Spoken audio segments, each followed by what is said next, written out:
We bloom all the time. Selamat datang pemirsa, kembali lagi dengan saya Safira Oktaviani yang akan membawakan berita terbaru dan teraktual. Pemirsa, pemerintah Kabupaten Bogor, Jawa Barat tengah berupaya memenuhi kebutuhan air bersih dan penyediaan sanitasi air bersih untuk masyarakat agar tercegah dari berbagai penyakit. Dengan Undang-Undang Nomor 36 Tahun 2009 tentang Kesehatan menyebutkan bahwa pemerintah pusat dan pemerintah daerah harus menjamin ketersediaan lingkungan yang sehat dan tidak beresiko buruk bagi kesehatan. Lalu, bagaimana kualitas air bersih di Kabupaten Bogor, khususnya di Desa Pagelaran? Berikut penjelasan dari Sekretariat Desa Pagelaran, Heru Fahrudin. Dari Desa Pagelaran yang dikelola sama Tirta Kahuripan ya. Itu ada sumbernya dari di Cipata Air Ciburial. Kalau dilihat dari sejarah juga Google itu berdirinya dari zaman Belanda. Kita punya sumber mata air ya, mata air Ciburial. Berdirinya hampir tahun berapa tuh? 1884 kalau nggak salah. Ntar di situ juga kalau mau ke tempat bendungannya tempat sumber mata air itu ada. Nah tapi itu dikelola sama PDAM sama Tirta Kahuripan, jadi perusahaan BUMD lah, bukan dikelola sama pemerintah. Apapun dari desa bukan, kita cuma penerima manfaat aja.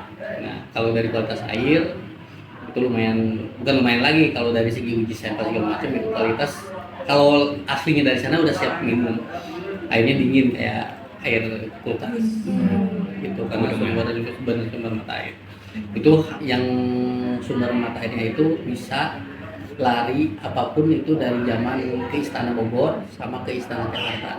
Itu sumber yang Istana Bogor itu sumbernya dari sini. Nah karena sebagian mungkin dimanfaatkan sama sekarang itu dari warga ke warga, tapi ke bagian atasnya kita kan ada beberapa wilayah ya, bagian wilayah RW ini dan RW. Nah kalau wilayah atasnya itu rata-rata pakai swadaya masyarakat, baik sumur ataupun swadaya kayak bikin tampungan-tampungan air, karena kan di sana juga ada sumber mata air tapi nggak gede kayak sumber mata air yang di ini cuma dikelola.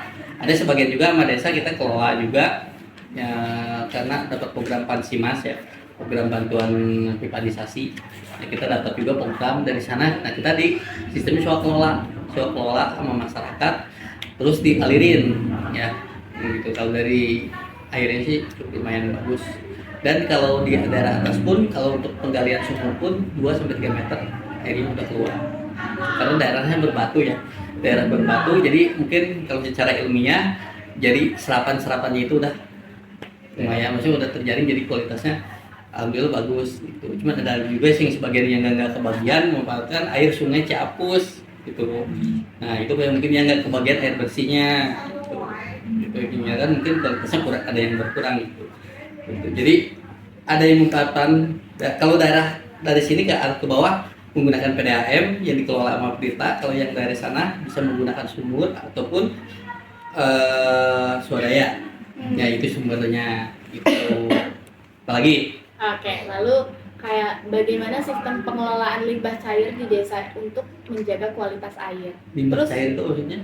Limbah cair itu maksudnya gimana ya? Kayak Kita di sini nggak ada pabrik-pabrik. Oh, di sini Jadi nggak ada pabrik gitu. Jadi kita nggak ada, mungkin limbah masyarakat kali ya. Iya. Ya kalau limbah masyarakat mungkin kayak apa tuh? Kan kita ada kali-kali ya. Iya. Nah itu tuh masyarakat itu masih membuang, kan biasanya bikin speed tank atau apa ya. Iya. Jadi kayak ini ya sanitasinya dibikin dari rumah, bikin speed tank. Jadi aliran airnya itu tidak dibuang ke selokan ataupun ke kali. Nah mungkin karena rumah-rumahnya ada yang sebagian dekat-dekat kali, rata-rata itu salurannya dialirkan ke kali. Itu kayak buangan kotoran manusia lah kayak itu, terus sama cucian segala macam. Nah itu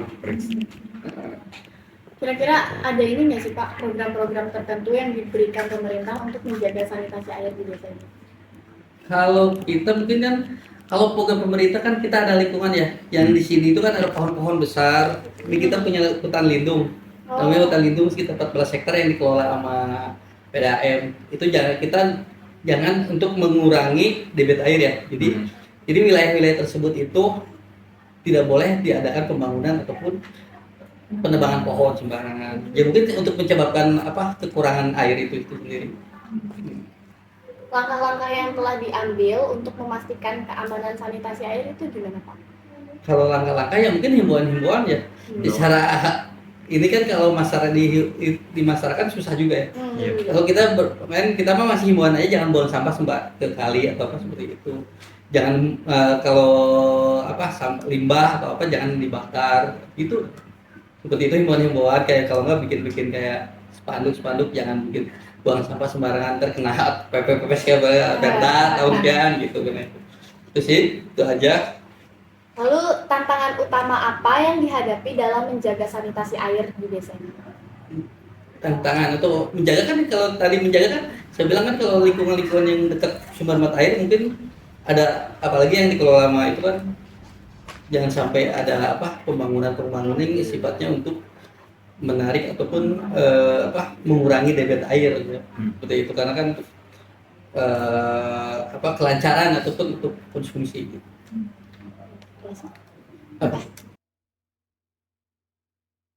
Pemirsa, seperti yang dijelaskan oleh Pak Heru, sumber daya air di Desa Pagelaran berasal dari Perusahaan Daerah Air Minum Tirta Kahuripan, Kecamatan Ciomas, Kabupaten Bogor. Namun, bagaimana realitas kualitas air bersih yang sampai pada masyarakat? Berikut kesaksian dari warga.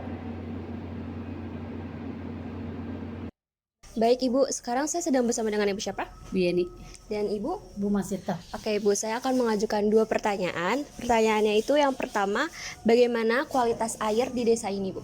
Ya, kalau bulan sekarang sih lancar ya, tapi sebelumnya 2 bulan ke belakang kita susah air ya, Tanya. Bener susah, jadi kita keluar air itu malam, subuh tuh udah nggak ada air lagi ya Teh ya. Baru ada 2 bulan kesini. Sebelumnya kita susah banget dari air itu pun kita laporan ya. Kalau nggak laporan nggak akan ada air. Oh gitu Ibu. Oke Ibu. Nah untuk pertanyaan yang kedua, bagaimana sih Bu partisipasi dari masyarakat nih untuk menjaga kebersihan air di desa ini Bu? Untuk menjaga air itu ya kita mungkin harus dihemat dulu ya, karena untuk berbagi-bagi semua kebagian masyarakat, karena sekarang air itu banyak yang memakai, apalagi ada perumahan kan sekarang. Jadi air kita itu dibagi-bagi semua, nggak seperti dulu sebelum ada perumahan. Jadi sebelum ada perumahan kan kita lancar, sekarang sejak ada perumahan kita pun sekarang itu air bagian selangnya itu paralon dibagi lagi, dipotong. Gitu. Jadi sekarang airnya dibagi-bagi gitu. Ya, mungkin kita juga yang bisa ngatur air supaya semua kebagian gitu ya. Sehemat-hemat mungkin lah gitu. Oke.